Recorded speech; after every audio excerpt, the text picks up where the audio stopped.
Dynamic School of Excellence. Now, we are discussing chapter 2, Federalism. In the previous video, I had discussed the features of federalism. आज की इस video में हम जो पढ़ेंगे वो टॉपिक है India as a successful federal country, कि वो जो फीचर्स हमने देखे थे फेडरलिज्म के, क्या वो इंडिया में भी बिल्कुल फिट बैठते हैं? Do we also find these features perfect or suitable for our country as well? Yes, very much. तो हम यहाँ पे कुछ मेन पॉइंट्स फिर से डिस्कस करेंगे. As we have already discussed features of federalism, जिसमें मैंने इंडिया के ही एग्जांपल्स दिए थे आपको समझाने के लिए, तो अब ये वीडियो आपके लिए बहुत इजी हो जाएगा and you will understand this very easily. तो पहला फीचर तो फिर से वही आएगा कि देयर इज 2 और मोर लेवल ऑफ गवर्नमेंट. तो यहाँ पे हम थोड़ा सा डिटेल में बताएंगे कि India also has 3 levels of government. पहले 2 टीयर्स थे और अब इंडिया में 3 टीयर ऑफ गवर्नमेंट है. टीयर्स मतलब levels. Union government, state government and local government. Local government के बारे में आपको आगे पूरा एक डिटेल्ड वीडियो और मिलेगा जिसमें आपको सब चीजें समझाई जाएंगी. बट अभी थोड़ा सा बता देती हूँ कि लोकल गवर्नमेंट में बेसिकली आता है हमारा गांव में पंचायती राज जो होता है उसे लोकल गवर्नमेंट कहते हैं. और इन सिटीज एक जो म्युनिसिपैलिटी होती है वो लोकल गवर्नमेंट है. अब एक और चीज है कि हमने एक फीचर देखा था उसमें कि यहाँ पे जो पावर है उसको डिवाइड किया जाता है and at the same time everybody has got the specific jurisdiction. सबके जो एरियाज हैं, अथॉरिटी जो मिली हुई है वो स्पेसिफाइड है कि भाई किसको क्या काम करना है, वो सब कुछ प्रॉपरली डिसाइड किया गया है पहले से ही. तो लाइकवाइज इंडिया में भी 3 लिस्ट्स आर प्रिपेयर्ड. वैसे तो 4 लिस्ट है बट 3 मेन लिस्ट हैं जो हमें ध्यान रखनी है. कौन कौन सी है वो? एक तो यूनियन लिस्ट. तो our constitution has very much clarified everything. तो यूनियन लिस्ट में क्या आता है हमने पहले भी डिस्कस किया था, जैसे army, navy, air force, foreign affairs और जो हम टेक्नोलॉजी को एक्सचेंज करते हैं या बाहर की जो कंपनीज होती हैं जिन्हें हम एमएनसीज कहते हैं, मल्टीनेशनल कंपनीज, उन्हें अगर इंडिया में लाना है so that everything is decided by our country. उसके अलावा जैसे बैंकिंग है, communication, currency, all these issues are also taken care of by union government. अब यूनियन और सेंट्रल एक ही चीज है, तो do not get confused, right? इसका एक एग्जांपल आप लिख सकते हो. If you remember a couple of years ago what happened, that there was demonetization. तो क्या हुआ था डीमोनेटाइजेशन में? 1000 rupees notes were discontinued and they had the government of India had introduced 2000 rupees note. Okay, that was launched. तो ये जो सारे decisions हैं ये लेती है हमारी यूनियन गवर्नमेंट. उसके बाद जो स्टेट गवर्नमेंट होती है उसका काम क्या है, उसकी भी लिस्ट स्पेसिफाइड है. तो सबके अपने अपने एरियाज फिक्स्ड हैं. Police, trade, commerce, agriculture, irrigation, इससे रिलेटेड जितनी भी चीजें हैं अपने अपने स्टेट की, वो स्टेट गवर्नमेंट देखती है. ठीक है. अब ये एक और लिस्ट आ जाती है, वो है कॉन्करेंट लिस्ट. अब ये क्या होती है? कॉन्करेंट लिस्ट वो लिस्ट होती है जहां पे दोनों ही, मतलब सेंट्रल और स्टेट दोनों ही गवर्नमेंट मिलके डिसीजंस लेती है. जैसे ये आपको याद रखना है, education, forest, trade union, marriage, adoption, इस तरह की जो चीजें होती हैं उसके लिए दोनों को मिलके डिसीजन लेने होते हैं. तो ये कॉन्करेंट लिस्ट है. अब एक और लिस्ट और ऐड की गई थी बाद में, वो है रेसिड्यूरी लिस्ट. अब रेसिड्यूरी का मतलब क्या होता है? कुछ बचा कुचा. मान लो कोई ऐसा काम है, कोई ऐसा टॉपिक है जो यहाँ पे रह गया. तो एक टॉपिक था जैसे technology, computer, software and all. So this was added later on. तो ये जो इस तरह के जो नए टॉपिक्स होते हैं they fall into this residuary list. अब एक क्वेश्चन आता है एग्जाम में कि who passes the laws on this subject जो रेसिड्यूरी लिस्ट में आते हैं. तो उसके लिए रिस्पॉन्सिबल होती है हमारी यूनियन गवर्नमेंट. ये मैंने डिटेल में इसलिए एक्सप्लेन किया है कि कई बार इसमें कुछ 1 मार्क क्वेश्चंस भी पूछ लेते हैं कि भाई यूनियन लिस्ट में क्या इंक्लूड होता है, स्टेट लिस्ट क्या होती है, कॉन्करेंट लिस्ट क्या होती है, what are the subjects which are added. तो that's why I have written this in detail. But अगर एग्जाम में आप India as a federal country बता रहे हो तो आप इसको शॉर्ट में भी मेंशन कर सकते हो. अब एक और चीज मुझे आपको सिखानी है, वो है कि ये MPs, MLAs and lower house, upper house, ये बड़ा कंफ्यूज करते हैं चीजें कि ये क्या है. अब ये होता क्या है, पहले ये समझ लेते हैं।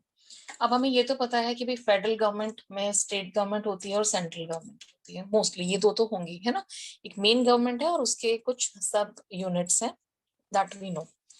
अब जो सेंट्रल गवर्नमेंट होती है, सेंट्रल गवर्नमेंट इंडिया की अगर मैं बात करूं तो वहां पे दो हाउसेस हैं सेंट्रल गवर्नमेंट में। एक है अपर हाउस जिसे हम राज्यसभा कहते हैं, ये हर एक राज्य के जो कंसर्न्स हैं उसको रिप्रेजेंट करती है, ठीक है। अब इसको अपर हाउस क्यों कहते हैं, क्योंकि ये कभी भी डिसॉल्व नहीं होती है, इसके कोई इलेक्शंस वगैरह नहीं होते हैं। जो बहुत ही एमिनेंट पर्सनालिटीज होती हैं, जैसे किसी स्पोर्ट्स में है या कोई एंटरटेनमेंट इंडस्ट्री है, उस तरह के जो लोग होते हैं वो इसके मेंबर्स होते हैं, बहुत ही एमिनेंट और एजुकेटेड पीपल। कई बार एजुकेशन नहीं बट उनकी जो परफॉर्मेंस है नेशनल लेवल वो भी देखी जाती है, जैसे सचिन तेंदुलकर है, रेखा है, इस तरह के जो लोग हैं वो राज्यसभा के मेंबर्स। एक होता है हमारी जो मेन पार्लियामेंट जिसे हम कहते हैं, ये इसको कहते हैं हम लोकसभा। यहाँ पे होते हैं एमपीज। अब ये जो एमपीज हैं ये पूरे जो ये सेंट्रल गवर्नमेंट को रिप्रेजेंट करते हैं। इन्हीं एमपीज में से कुछ होते हैं हमारे, इसमें से ही फिर कुछ मिनिस्टर्स और स्पेशल चूज किए जाते हैं। तो ये जो एमपीज होते हैं इनकी पावर कंपैरेटिवली ज्यादा है, इनका एरिया भी ज्यादा होता है जहाँ पे ये अपनी अथॉरिटी को एक्सरसाइज करते हैं, ठीक है, क्योंकि ये रिप्रेजेंट कर रहे हैं हमारी सेंट्रल गवर्नमेंट को, यूनियन गवर्नमेंट, ठीक है। तो यहाँ पे जो डिसीजंस लिए जाते हैं वो नेशनल लेवल के डिसीजंस लिए जाते हैं, इसे हम लोअर हाउस कहते हैं, this you have to remember. इसी पार्लियामेंट में सारे डिस्कशंस होते हैं और major decisions are taken here. उसके अलावा जो स्टेट लेवल पे जो होता है उसको हम कहते हैं लेजिस्लेटिव असेंबली। तो हमारे यहाँ पे जो इलेक्शंस होते हैं वो तीन तरह के इलेक्शंस होते हैं। एक लोकसभा के इलेक्शन, तो जब भी आप सुनोगे कि भाई लोकसभा के इलेक्शंस होने वाले हैं तो समझ जाना कि अब हम जो इलेक्शंस हो रहे हैं वो नेशनल लेवल के हो रहे हैं, और अब हम इसमें किसको चूज करेंगे, प्राइम मिनिस्टर को, ठीक है। जो एमपी होता है वो पीएम को चूज करता है, ऐसे आप याद रख सकते हो।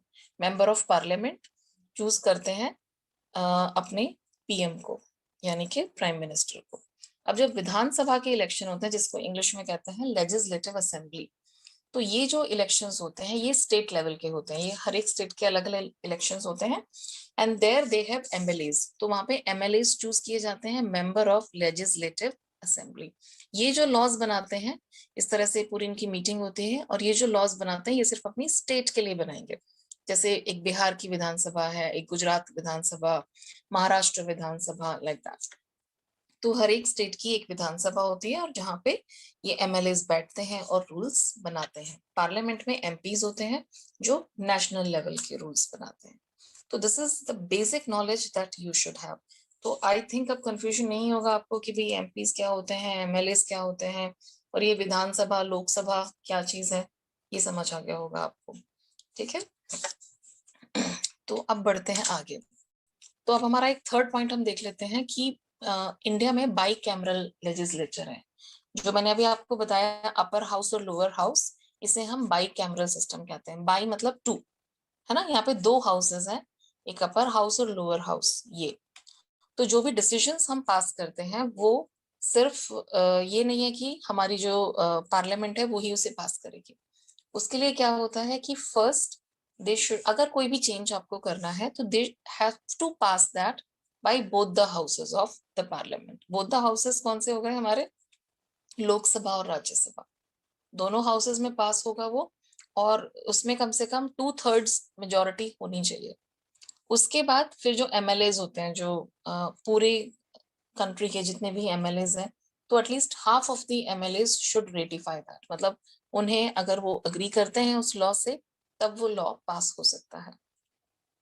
तो सेम जो फीचर हमने पहले देखा था कि भाई आप अकेले कोई भी डिसीजन नहीं ले सकते हो, आपको स्टेट गवर्नमेंट से भी पूछना पड़ेगा। अब स्टेट गवर्नमेंट से पूछने का मतलब क्या है कि वहाँ के एमएलएज से पूछना, एमएलएज की कंसेंट होनी बहुत जरूरी है, उनकी रजामंदी होनी चाहिए, तभी वो लॉस पास हो सकते हैं, ठीक है। तो एक बार फिर से समझ लेते हैं। लोकसभा में कोई भी जो डिसीजन है पहले वो जाएगा राज्यसभा में, यहाँ पे 2/3 जो मेंबर्स हैं वो अग्री करेंगे, उसके बाद जो MLAs हैं वो उसको रेटिफाई करेंगे, फिर वो लॉ पास होगा। ठीक है, so I hope this point is very clear now. Financial autonomy, financially भी हर एक लेवल की गवर्नमेंट के पास अपनी अपनी पावर है। कौन सा टैक्स किसको मिलेगा वो भी हमने स्पेसिफाई किया हुआ है।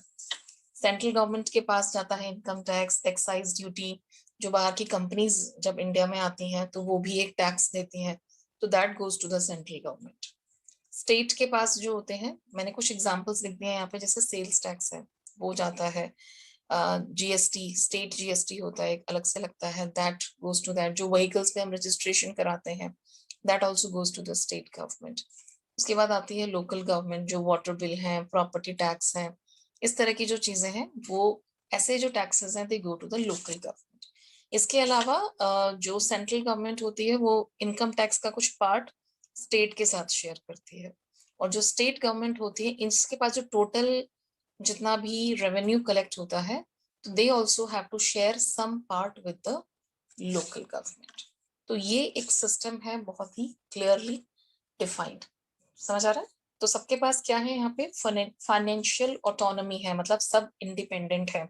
ये नहीं है कि आपको एक दूसरे के ऊपर डिपेंड होना पड़ रहा है बहुत ज्यादा।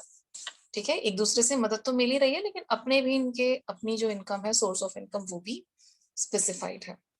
फिफ्थ पॉइंट देख लेते हैं, that is independent judiciary. Independent judiciary कैसे है, हमारे पास कोर्ट्स हैं, supreme court, high court and even district courts भी होती हैं, तो वो चीजों को इंटरप्रीट करते हैं।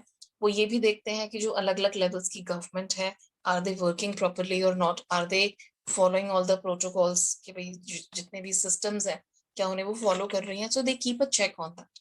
जहां पे कोई भी गड़बड़ होती है, so they immediately pinpoint that, और वो फटकार भी लगाते हैं। तो आपने कई बार न्यूज में भी सुना होगा दैट वेरी ऑफन दे से कि दे वर एडमोनिश्ड। एडमोनिश्ड मतलब उन्हें फटकार लगाई जाती है कि आपने ऐसा क्यों किया, यू नो। तो these are the points which makes India a full fledged federation. ठीक है, तो आप अगर ये 5 पॉइंट्स लिखोगे, मैक्सिमम जो क्वेश्चंस आते हैं वो 5 मार्क्स के होते हैं, तो मैक्सिमम मार्क्स जो हैं, तो this would be more than enough. So always give examples, and this is how you have to show it. So share this video if you like it, and subscribe my channel to watch more such videos. See you soon in the next video. Till then, bye everyone.